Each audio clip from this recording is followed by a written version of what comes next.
দেখো সুরূপা রন্ধনশালায় আজকে সুরূপা কি নিয়ে এসেছে তোমাদের জন্য। আমার কিচেনে আজকে হচ্ছে বাঁধাকপি, নিরামিষ বাঁধাকপির ঘন্ট, টমেটো আলু কড়াইশুঁটি দিয়ে। তা আমি তোমাদের প্রথমেই কড়া বসিয়ে দিয়েছি, একটু সর্ষের তেল তাতে নিয়ে নিলাম।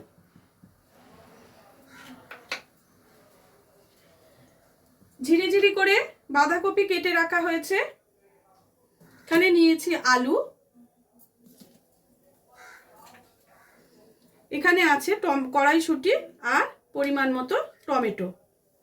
এগুলো তোমরা তোমাদের পরিমাণ মতো নিয়ে নেবে। ফোড়নের জন্য দেখো নিয়েছি শুকনো লঙ্কা, তেজপাতা, জিরে, আদা বাটা, আর এখানে তোমরা দেখতে পাচ্ছ গুঁড়ো মশলা, যেটা হচ্ছে কাশ্মীরি লঙ্কার গুঁড়ো, হলুদের গুঁড়ো, ধনের গুঁড়ো, জিরের গুঁড়ো, নুন। চিনিটা এখানে নেই, চিনিটা আমি আলাদা করে দেব। ঠিক আছে, আমি তাহলে রান্নাটা শুরু করছি। তেলটা গরম হয়ে গেছে, এতে দুটো শুকনো লঙ্কা আগে ফোড়ন দিয়ে দিলাম।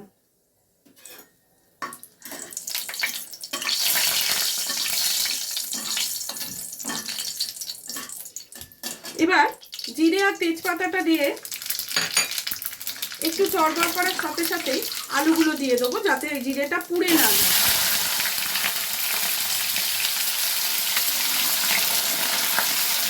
আলুটা ভালো করে ভেজে নেব।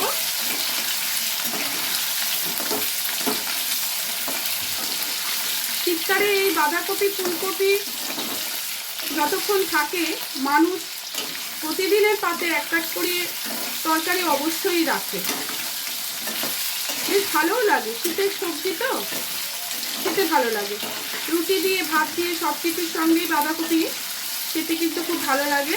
গরম গরম মুসুর ডাল আর বাঁধাকপির তরকারি, আহা অমৃত। দেখো আলুটা একটু ভাজা ভাজা হওয়ার সাথে সাথে আমি তার মধ্যে টমেটোটা দিয়ে দেব।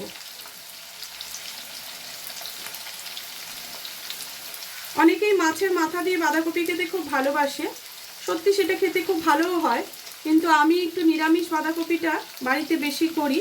নিরামিষ বাঁধাকপিটা রুটির সঙ্গে বা টিফিনে দেওয়ার জন্য ভীষণ ভালো জিনিস। বাঁধাকপির তরকারি আর রুটি অনেক সময় আমি বাচ্চাদের টিফিনেও দিই, অথবা পরোটার সাথেও দিই। হ্যাঁ, আবার দুপুরবেলা ভাতের সাথে বা রাত্রে রুটির তরকারি হিসেবেও আমি এই তরকারিটাকে প্রেফার করি। নিরামিষ হলে তবে, কিন্তু মাছের মাথাটা দিয়ে দিলে সেটা অনলি ফর ভাতের জন্যই ভালো লাগে, সেটা কিন্তু আর রুটির সঙ্গে ভালো লাগে না। মানে আমার ভালো লাগে না, অনেকেই হয়তো খাও, কিন্তু আমার সেটা ভালো লাগে না। মাছ জিনিসটা আমার রুটির সাথে ঠিক ভালো লাগে না।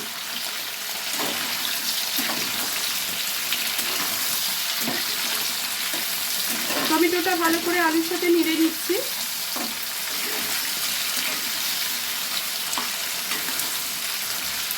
এতে একটু নুন ছড়িয়ে দেব।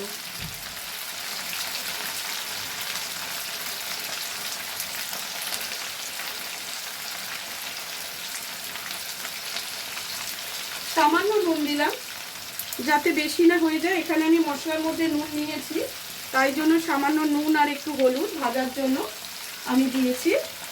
এটা ওর সাথে ম্যাচ করে যাবে।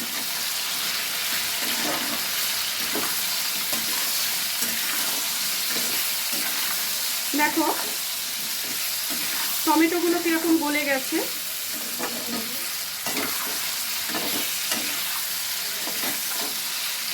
নুনটা পড়ার সাথে সাথে টমেটোটা নরম হয়ে গেছে।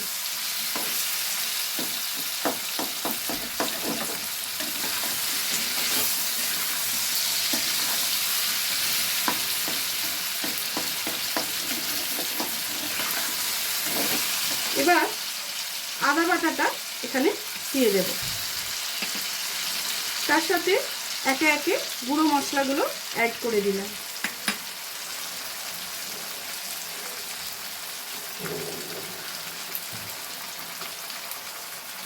সামান্য একটু জল দিলাম, যেহেতু আমি মশলাটা ভিজিয়ে রাখিনি, তাই জন্য একটু জল দিয়ে ভালো করে মশলাটা দিয়ে আলুটাকে কষছি।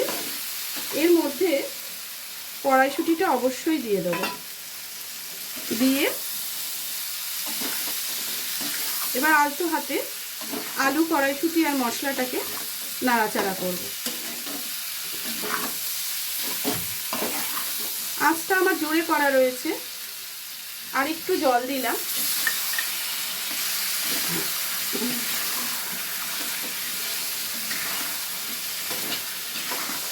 এতে খানিকটা চিনি দিতে হবে। আঁচটা একটু কমিয়ে দিচ্ছি।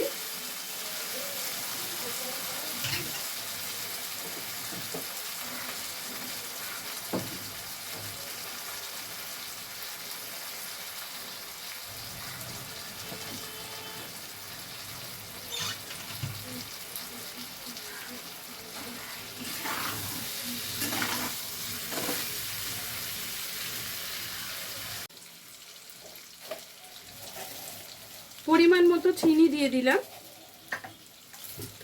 চিনিটা তোমরা যে যার মতো দেবে। আমি আমার পরিমাণ মতো চিনিটা দিয়ে নিলাম। নিরামিষ যে কোনো তরকারিতে একটু মিষ্টিটা যদি ব্যালেন্স না হয় নুনের সাথে, তাহলে কিন্তু ভালো লাগে না, অন্তত আমার ভালো লাগে না। এবার যেহেতু চিনিটা নিয়ে অনেকেরই অনেক সমস্যা, হ্যাঁ, অনেকের সুগার আছে, অনেকে আবার চিনি বেশি খেতে পারে না, হ্যাঁ, কিন্তু নিরামিষ তরকারি তো একটু চিনি না হলে স্বাদটা ঠিক আসে বলে আমার মনে হয় না।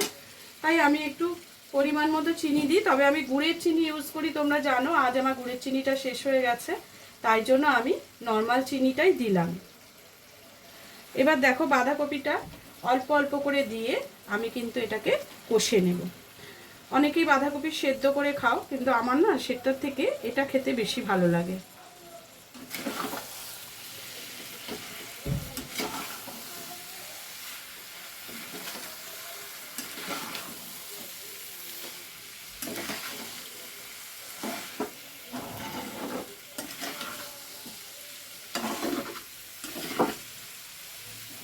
আবার কিছুটা বাঁধাকপি দিয়ে দেবো।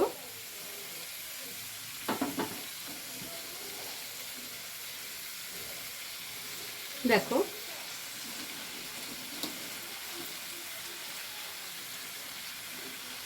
দিয়ে দিলাম।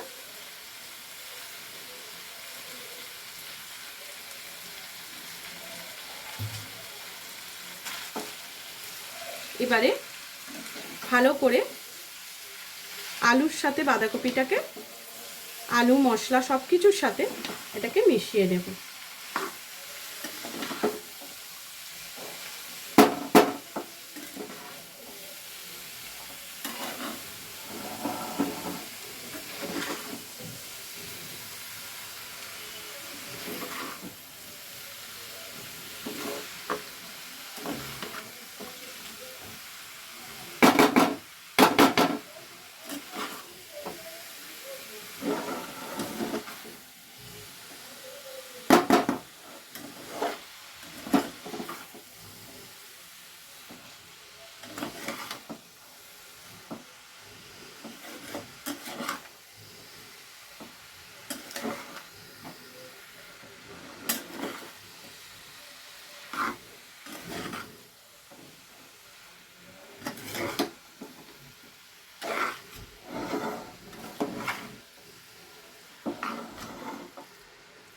ভালো করে দেখো, আমি বাঁধাকপি, আলু, মশলা ভালো করে মিশিয়ে নিয়েছি।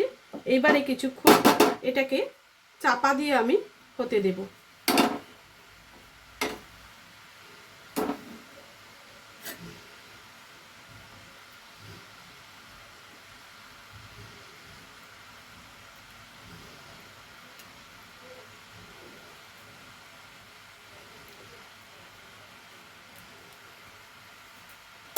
এবার বাঁধাকপিটাকে চাপা দিয়ে অল্প আঁচে কিছুক্ষণ আমি এটাকে হতে দেব।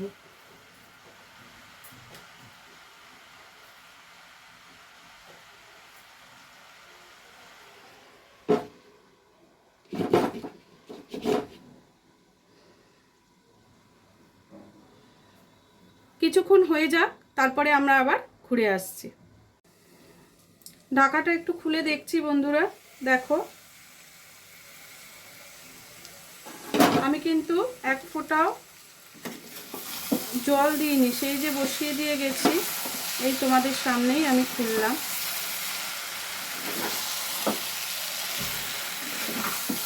বাঁধাকপির যে জলটা বেরিয়েছে না, ওতেই সেদ্ধ হয়ে গেছে। এই দেখো আলুগুলো কি সুন্দর সেদ্ধ হয়ে গেছে। নুন মিষ্টিটা তোমরা চেক করে নেবে, নিলে দেখো বিনা জলেই তরকারিটা হয়ে গেল। আলুগুলোকে আমি একটু ঘেঁটে দিলাম।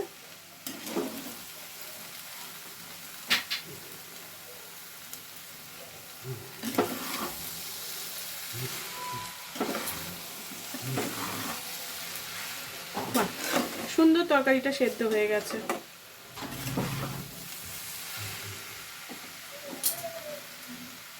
এবার এতে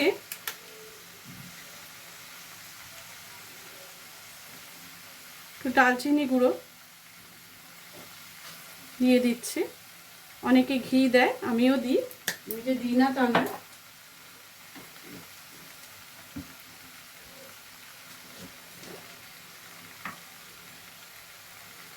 দেখো একটু ঘি ছড়িয়ে, গরম মশলা ছড়িয়ে আমি দারচিনি গুঁড়ো দিয়েছি, দিয়ে এবার এটাকে নামিয়ে নেব।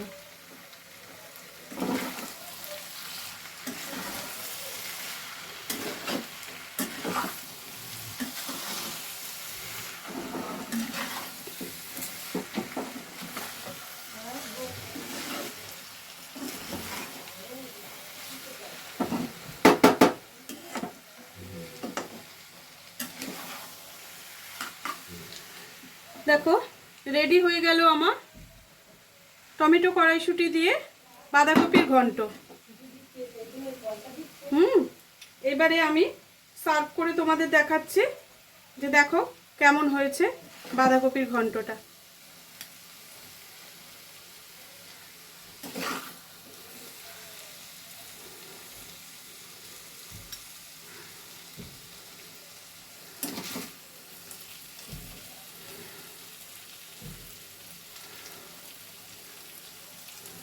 দেখো কেমন হয়েছে বাঁধাকপিটা, দেখতে কতটা সুন্দর হয়েছে তোমরা দেখলেই বুঝতে পারবে।